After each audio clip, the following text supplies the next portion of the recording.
Hai semua para penggila catur, kembali lagi di channel Mesin Catur. Bersama saya, Bang Kemal. Kalian semua bisa menyingkat nama saya menjadi Bang Ke.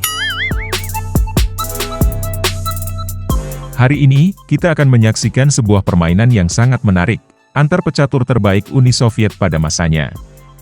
Mari kita simak, partai antara Anatoly Karpov melawan Viktor Korchnoi.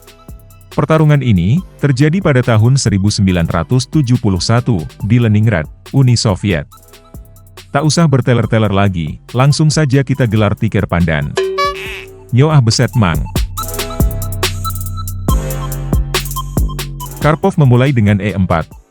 Korchnoi membalas E6, D4, D5, dan kuda D2. Kini kita memasuki formasi pertahanan Prancis, variasi Tarrasch. Lalu Korchnoi lanjut pion serang pion, kuda F3, kuda C6, pion makan, pion membalas. Gajah keluar kandang memaku kuda, gajah D6, dan pion ambil pion. Memasuki langkah ketujuh ini, kedua belah pihak masih memainkan langkah buku, atau dalam istilah dunia catur, langkah main lain. Kemudian hitam mulai bermain agresif. Menteri menyerang raja, skak. Menteri menghadang menteri, gajah mengambil pion, dibalas kuda menyerang gajah, gajah mundur satu langkah. Sebuah langkah yang terbaca oleh mesin catur, langkah tidak akurat. Di posisi ini, pertukaran menteri adalah langkah yang lebih baik. Sebab setelah gajah makan, gajah mundur, permainan masih berjalan seimbang. Karpov langsung memanfaatkan langkah buruk lawannya, dia menempatkan kuda di E5. Hal ini memaksa Korchnoi untuk menggeser raja ke E8, membuat dia kehilangan hak istimewa untuk mengandangkan rajanya ke dalam istana. Jika di sini hitam memainkan gajah D7, kuda akan langsung menyambar. Setelah menteri makan, raja makan, putih akan mengirim benteng ke D1, menyerang pion. Meski kuda membantu, pion maju menyerang pion. Benteng serang raja, skak, raja mundur, pion maju. Pion ambil pion ambil gajah, pion ambil kuda double skak. Raja sikat pion. Lalu gajah H6, pion makan, benteng C1 skak. Gajah terpaksa menghalangi. Sesudah benteng embat gajah, raja B6, benteng mengudak-udak raja. Raja kabur, kuda melayang, dan putih unggul satu perwira. Kita kembali. Itulah alasan hitam menggeser raja ke F8. Kemudian putih lanjut gajah F4. Menteri langsung mengancam gajah. Gajah mundur, pion maju. Pion menghadang laju pion, kuda E7, raja rokade panjang, kuda terkam kuda. Lalu gajah terkam balik, sembari mengancam menteri. Menteri pergi mencocol pion mengajak pertukaran, dan gajah cocol balik, skak. Raja ambil gajah, menteri ambil kuda, gajah ambil petak F5, mengancam skakmat, bersama menteri. Namun, ini sepertinya langkah yang sedikit meragukan, mengingat Raja Hitam sedang berada dalam bahaya. Sebab di situasi seperti ini, menukar menteri adalah langkah yang masuk akal.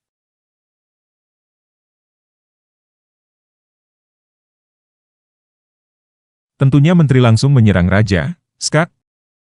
Pion menghalangi, menteri kembali skak, raja lari ke G6. Sejurus kemudian, Anatoly Karpov membuat langkah yang sangat licik, sekaligus provokatif. Dia menaruh benteng di D2, memancing gajah untuk memaku benteng, dan benteng bergeser ke F1, menyerang menteri. Sebuah langkah yang sangat kuat, membuat menteri hitam tak memiliki tempat yang bagus untuk menghindar. Karena setelah gajah sikat benteng, dan kuda sikat balik, menteri harus memilih langkah yang benar untuk menghindar. Jika menteri cocol pion, benteng akan cocol gajah. Raja comot benteng. Gajah comot raja, skak. Kalau raja menghindar ke G5, kuda akan melakukan royal fort. Menteri hilang. Atau, jika menteri menghindar ke G3, benteng tetap menghantam kuda. Raja makan. Gajah skak. Raja lari ke G4. Menteri mengejar. Raja ambil pion. Menteri ambil balik, skak. Setelah menteri menutup, pion serang raja. Raja G4. Menteri F3. Raja H3. Gajah mengudak-udak. Raja tersungkur di H2. Menteri mengakhiri hidup raja, skakmat.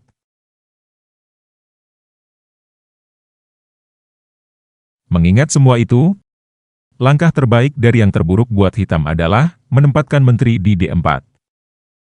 Akan tetapi, hitam tidak bisa menghindari pengorbanan yang akan dilakukan benteng. Setelah raja sikat benteng, gajah sikat raja. Raja maju, menteri mengejar. Menteri menghalangi, menteri B4. Pion D4. Kuda E4. Dan raja F5. Menteri cocol pion, raja pepet pion, gajah pepet raja, skak. Lalu disinilah terjadinya dosa besar yang dilakukan oleh raja hitam. Pion dijadikan pelampiasan hawa nafsu.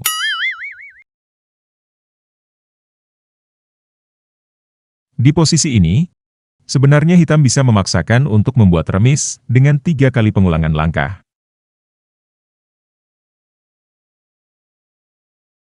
Tapi hitam malah mengambil pion dengan raja.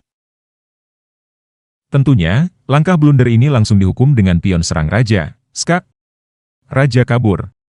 Kuda mengejar. Setelah raja H2, menteri mengudak-udak. Raja makan. Kuda skak. Dan sesudah raja lari ke F4, menteri mengakhiri permainan di F3, skakmat. Demikianlah kisah sedih Raja Hitam yang harus meregang nyawa di teritori lawan. Sampai jumpa di video selanjutnya, bye-bye.